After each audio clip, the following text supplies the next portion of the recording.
बिस्मिल्लाहिर्रहमानिर्रहीम। अस्सलाम वालेकुम दोस्तों, मैं हूं फ़ारूक हुसैन, आपका होस्ट। आज एक और इन्फॉर्मेटिव वीडियो के साथ हाज़िर हैं।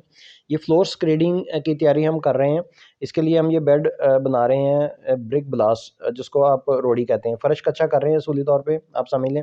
और ये रोड़ी जो है इसके ऊपर कंपैक्टर चला रहे हैं। सबसे पहले आपने जब भी रोड़ी ख़रीदनी है तो कोशिश ये करें कि अव्वल ईंट जो होती है उसकी रोड़ी ख़रीदें। जिस तरीके से ये आप देख रहे हैं, सुर्खी माइल रोड़ी है सारी। आम तौर पे जो बिल्डर्स होते हैं, ठेकेदार, वो ऑर्डर कर देते हैं और ट्रक आ जाता है जो कि टोटे वगैरह ईंटों के होते हैं। तो उसके अंदर सोम ईंट भी होती है या सस्ता मिल जाता है वो। उसकी निशानी ये है कि उसकी पिलाहट होती है और पीला वो ईंट होती है ज़्यादातर। उसको अगर आप आपस में रगड़ेंगे तो पाउडर सा बन जाता है। उसका कोई फ़ायदा नहीं है, क्योंकि जब ये प्लॉट हम लेते हैं तो ज़मीन की बेयरिंग चेक करने के बाद उसकी बुनियादें खोदी जाती हैं और फिर उसको रोड लेवल से भी ऊँचा किया जाता है। तो जितना भी गैप होता है उसको हम फिलिंग करते हैं घसू के साथ। अ, आम तौर पे ये रेत और मिट्टी का मिक्सर होता है घसू, तो ये एक अलहदा से मिट्टी है जो इस प्लॉट के ऊपर डाली गई है। लिहाज़ा इसकी जो है वो बेयरिंग नहीं हो सकती इसके ऊपर फ्लोर स्क्रेडिंग करने के लिए। लिहाज़ा इसके ऊपर हम ये 40 से 60 जो है वो रोड़ी डालेंगे। और ये जिस तरीके से ये देखें आप, 1 कनाल का घर है, ये हजवेरी बिल्डर का प्रोजेक्ट है, तो इसके ऊपर ये पानी जो है उसकी तराई भी हो रही है और सारे कंपैक्टर भी चल रहा है। लोग आमतौर पे दमूसा वगैरह होता है, उसको मुख्तलिफ इलाकों में मुख्तलिफ नाम है उसके, वो हैमर सा चलाते हैं, तो उसके ऊपर कहीं पे कंप्रेशन हो जाती है, कहीं पे रह जाती है। इस तरीके से आप अगर कंपैक्टर से करवाएँगे तो पूरा घर जो है वो आधे दिन या 1 दिन लगा के ये कर देंगे और इसकी मज़दूरी बहुत ज़्यादा नहीं है। बिल्डर्स के पास ये अपनी मशीनें भी होती हैं, लेकिन ये अड्डों से और बाज़ार से भी मिल जाती है। इसका 1 कनाल के घर के अंदर मैं बता दूँ कि इसका जो मज़दूरी है 3000-3500 ज़्यादा से ज़्यादा मज़दूरी होगी। तो आपने सबसे पहले आपने टर्माइट स्प्रे करवाना है, उसके बाद आपने ये ब्रिक ब्लास्ट अव्वल जो है उसकी लेयर डालने के बाद इसके ऊपर कंपैक्टर फिरवाना है और तब इसके ऊपर आपने पीसीसी करनी है, प्लेन कंक्रीट सीमेंट की लेयर। उसके बाद आपका आपका जो है वो इसके ऊपर टाइल्स वगैरह भी लगा सकते हैं।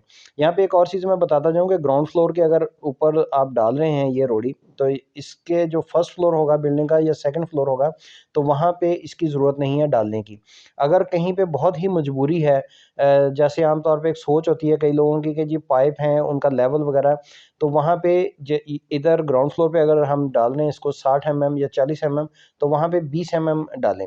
और दूसरा जो अहम चीज़ है वो ये है कि अगर आपने फर्स्ट फ्लोर पे डालनी है, इस तरीके से ब्रिक ब्लास्ट वगैरह इस्तेमाल करनी है, अव्वल तो करनी नहीं चाहिए, क्योंकि जब 6 का आपकी स्लैब डल जाती है तो उसके ऊपर आप सीमेंट और रेत की रेशो का एक लेयर बिछा के उसके ऊपर टाइल डायरेक्ट लगा सकते हैं।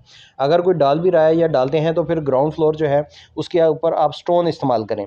रीज़न ये है कि जितनी ज़मीन जो है वो ग्राउंड फ्लोर पे मज़बूत होगी, उसके ऊपर आप कर सकते हैं कि जो आपका है फर्स्ट फ्लोर, वहाँ पर हल्का मटेरियल इस्तेमाल करना है।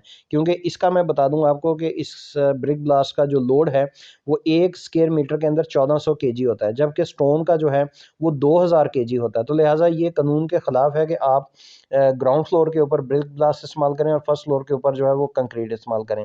तो लिहाज़ा आपने यहाँ पे ग्राउंड फ्लोर पे अगर कंक्रीट इस्तेमाल किया तो फर्स्ट फ्लोर पे आप ये ईंटों की रोड़ी जो है वो इस्तेमाल कर सकते हैं।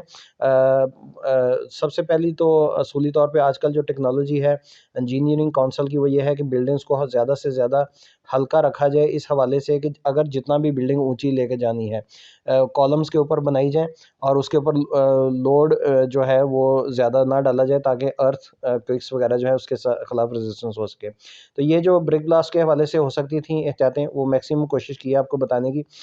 इसके बाद फाइनली और लास्टली जो सबसे बड़ी गलती आमतौर पे बिल्डर्स करते हैं, फ्लोर स्क्रीडिंग या कच्चा करते हुए ये रोड़ी डाली, उसके बाद इसके ऊपर पीसीसी की लेयर डाली, फिर वो करते करते इसको आपका जो डीपीसी लेवल है उससे ऊपर निकल जाते हैं। अगर आप सीपेज से घरों में बचना चाहते हैं तो आपको इस डीपीसी लेवल से नीचे रखना है अपना कच्चा फ्लोर। तो जब भी कच्चा करवाएं डीपीसी लेवल से आप डाउन होना चाहिए, उसके बाद आप बच सकेंगे सीपी से। तो उम्मीद है आज की आपको वीडियो पसंद आई होगी। पेज को सब्सक्राइब करें और आने वाली वीडियो तक के लिए इजाज़त दीजिए। अल्लाह हाफ़िज़।